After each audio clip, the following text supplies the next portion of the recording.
예, 경기도 하남시 출신의 더불어민주당 최종윤입니다. 부총리님께 질문드리겠습니다. 네. 요즘 이제 고용보험 기금과 관련돼서 재정 건전성 얘기가 야당을 통해서 많이 나오고 있는데요. 어쨌든 지금은 이제 코로나 사태로 인해서 실업급여 지급액이 지금 6개월 연속 역대 최대치를 좀 경신하고 있는 것 같습니다. 그리고 이런 거에 따라서 이제 고용보험기금의 고갈이 우려가 점차 현실화되는 거 아니냐. 또 코로나19로 이제 실업자가 급증하면서 빠른 시간 내에 기금이 소진될 가능성도 있는 거 아니냐라고 하는 우려가 많이 나오고 있습니다. 실제로 보면은 고용보험 적립금 현황을 보면은 이제 17년도에 10조 2천억 원 정도로 정점을 찍었다가 18년도에는 9조 4천억, 그리고 작년에는 7조 3천억 정도로 줄어든 게 현실인데요. 한 2년간 2조 원이 지금 줄었습니다.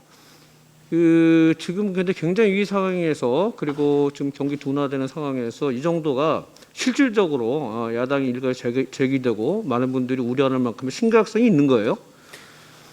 예, 사실 뭐 고용보험 지금 작년도에 적립금이 7조 3천억이었고요. 네. 올해는 더 그보다 훨씬 더 적어질 것 같습니다. 그래서 워낙 구직급여 수요하고 고용유지지원금 같은 수요가 확 늘어나가지고요. 지난번 3차 추경할 때 정부도 한 4조 정도 재정 보강을 해줬습니다. 내년도 예산 편성하면서도 일반회계에서 지원이 불가피할 것 같고요.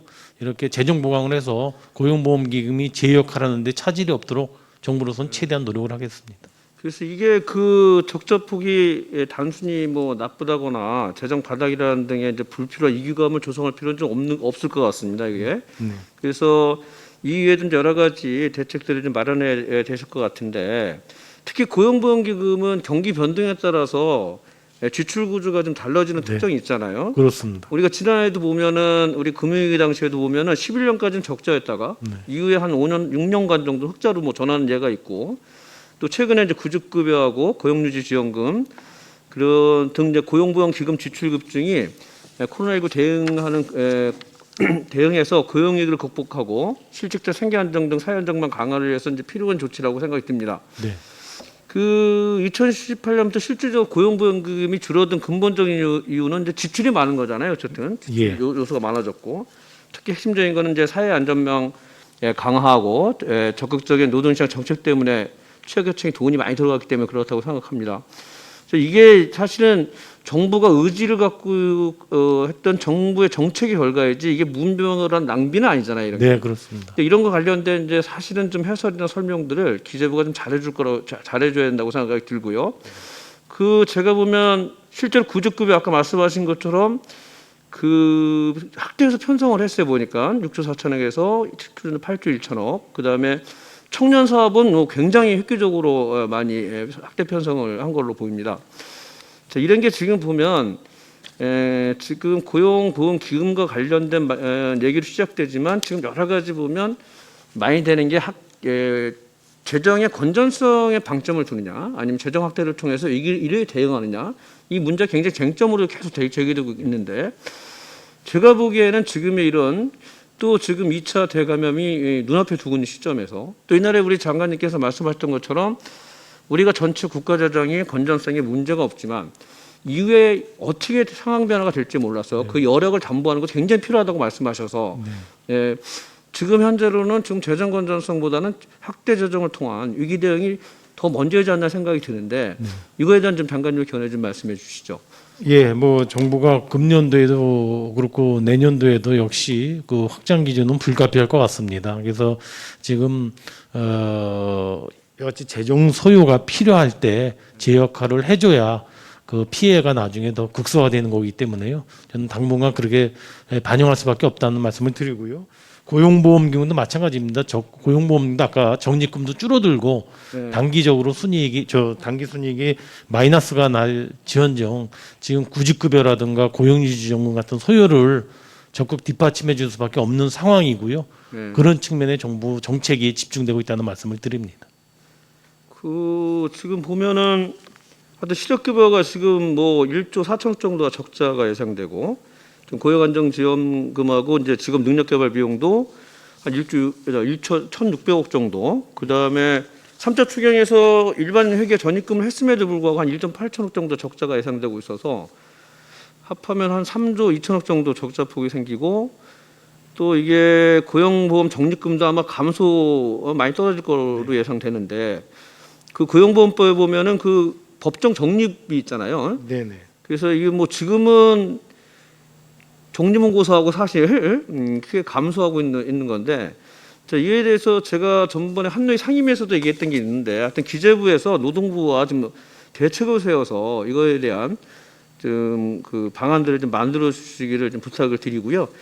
그 특히 이런 적자폭이 많은 이유는 여러 가지가 있는데 그 계속 고용보험기금의 건전성 얘기를 하면 몇 가지 좀 얘기를 하는 것 중에 특히 2개 정도는 좀 얘기를 좀 드려야 될 것 같은데 뭐 예를 들면 저출산 대책 같은 이제 모형 보호 예산 같은 게 있는데 이런 게 보면 좀 사업비에서 좀 부담을 좀 많이 늘려야 될 것 같은데 이 고용보험기금에서 이 전입금을 많이 하다 보니까 실질적으로 이 사업비 부담률을 좀 높여야 되지 않느냐 이런 얘기를 하거든요. 이런 것들하고 그다음에 일반 회계를 좀 예를 들면 보험부연기업의 목적에 맞지 않는 것들은 일반 회계로 좀 관리하는 거 이전에서 관리하는 것들이 필요하지 않나 생각하는데 이것에 대해서 그 장관님 생각 어떠신지 말씀 좀 해주십시오. 예, 아까 의원 지적하신 그 모성보호 예산 중에 이제 가장 큰 게 출산휴가급여하고 육아휴직급여 2개가 네, 대표적인데요. 일단 저희가 볼 때는 출산휴가급여의 경우에는 최근에 뭐 한 2년 전에 예산이 700억이었지만 1,800억으로 됐는데 금년도 예산이 1,800억을 일반 회계에서 지원하고 있거든요. 그래서 일반 회계에서 지원하는 뭐 포션을 굉장히 늘려나가고 있고요. 앞으로도 그 이 분야는 일반 회계에서 지원을 더 확대해 나가겠습니다. 내년 예산 편성할 때도 저희가 좀 확대 반영할 예정이고요. 그러나 육아휴직급여는 성격상 저희는 고용보험기금의 고유 목적 사업하고 부합한 게 아니냐 해서 이 분야에 대해서는 고보기금이 일단 1차적으로 커버하는 것이 맞겠다 싶어서 그런 방향으로 가고요. 아까 그 출산 휴가급여는 가능한 한 일반 회계에서 지원을 더 늘려나가도록 그렇게 내년 예산도 그렇게 했고요. 해 나가겠습니다. 예, 그게 지금 뭐 15% 정도의 사회부 이전이 돼 있는데 좀 상향 조정을 반드시 좀 해야 될 것 같아요. 그래야 건전성 확보에 방안들이 조금이라도 좀 나아지지 않을까 싶습니다. 그리고 요즘 그 보험료 인상 문제가 자꾸 제기되고 있는데요. 그 지금 상황으로 봐서는 뭐 보험료 인상 문제는 굉장히 어려운 문제가 있을 것 같아서 특히나 노사정 총리님께서 전번에 했던 그 노사정 합의 내용도 있고 여기에 맞춰서 그 보험료는 좀 인상에 대한 문제는 좀 검토해 주셔야 될 것 같은데 이거는 어떻게 앞으로 보험료 인상과 관련된 문제에서 어떻게 하실 거죠? 예, 아까 말씀한 대로 고보 재정 건전성을 위해서 일반 회계에서 지원이라든가 또는 공자기금에서의 지원 이런 것들이 당장은 뭐 제가 볼 그걸로 지원을 해 나가야 될 텐데요. 하여튼 중기적 관점에서는 고보료율을 올릴 수밖에 없을 것 같습니다. 작년에 저희가 아마 1.6% 정도 보험료율이 올라갔는데요. 급격히 올릴 수는 없을 것 같고 단계적으로 고보의 적립금이라든가 적자 동향을 봐가면서 단계적으로 요율을 올리는 거는 검토를 해나가야 될 것 같고 정부가 지금 검토하고 있는 고보기금 재정건전화 방안에도 그런 걸 포함시켜서 같이 검토하고 있다는 말씀을 드립니다. 대체적으로 프로테지가 어느 정도 인상을 예측하십니까? 아까 말씀드린 대로 이제까지 2010년부터 대개 올려도 1.1%에서 1.6%였습니다. 사실 그 요율을 이렇게 급격하게 올리기 어려운 구조였고요. 또 매년 올리지도 않고 한 3, 4년에 있다 올리고 해서 이제까지는 사실 보험료율이 거의 안 올랐다고 볼 수 있는데요.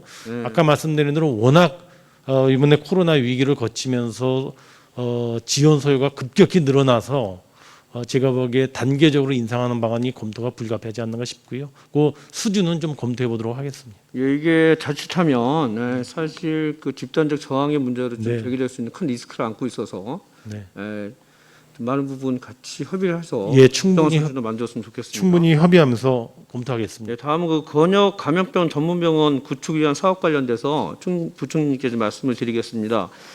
그 지금 감염병 문제가 뭐 워낙 심각해서 뭐 여러 가지로 대책들을 마련하고 있는데 지금 감염병의 전담병원이 지금 50% 병상을 넘었다 그래요. 그리고 이게 그런 것들을 감안해서 한 2016년 당시에 이미 건역 감염병 전문병원 구축을 위한 그 그 얘기들이 있었고요. 당시에 그 16년도 정진영 복지부 장관은 기재부가 적정성 평가가 나온 대로 예산을 반영하겠다고 얘기했는데 이후에 복지부에서 예산 협의가 잘 되지 않아서 17년도 예산 심의 때 5개 권역을 신축하기로 했는데 1개 권역만 지금 지정이 돼서 호남권의 조선대학병원만 우선 설치하기로 돼 있는데 그리고 올해 이제 그 중부권하고 영남권에 이렇게 구축을 하기로 2개를 했는데 여기에 대해서 좀 그 예산 집행과 관련돼서 그리고 재정 투입과 관련돼서 기재부 굉장히 인사 관련 얘기를 많이 하는데 요 관련돼서 빠르게 좀 진행돼야 된다고 생각하거든요. 예. 그래서 좀 장관님 좀 예, 의원님 말씀해 지금 말씀 주신 대로 광주 조선대병원에 하나 있는 것이 뭐 설계비가 좀 설계 좀 지연이 있고 해서 저 사업비가 좀 이월되면서 속도를 못 냈습니다. 근데 그런 문제가 되게 해소가 돼서 내년 예산부터는 저희가 적정 소요 공사비를 좀 반영했다는 말씀을 드리고요. 아울러서 이번 6월달에 3차 추경할 때 집어넣어주던 2군데도 제가 보기에는 내년에도 그 일정대로 추진될 수 있도록 소요 예산을 일단 반영했다는 말씀을 드립니다. 그 교육부하고 그 보니까 대학 부지 사용하는 문제에 대해서 지금 지연된 사유도 있더라고요. 보니까 조선대하고 할 때. 네네. 지금 이제 2개가 순천향대하고 부산대하고 지금 부지 선정 협의를 좀 해 나가는 걸로 알고 있는데 예, 예. 혹시 이거 뭐 별다른 뭐 차질이 있는 건 아니시죠, 이거는? 아까 말씀한 대로 조선대 관계는 조금 사업 계획 수립하고 부처 협의하는데 좀 오래 걸렸고요. 아까 말한 17년도 사업이 아직까지도 그러니까 나머지 2개 지금 순천향대 천안병원하고 부산대 양산병원 관계는 금년 6월달에 예산을 넣기 때문에 협의 초기 단계지만 뭐 저희가 볼 때는 크게 큰 문제 없이 진행될 수 있을 거로 생각이 되고 또 그렇게 노력을 하겠습니다.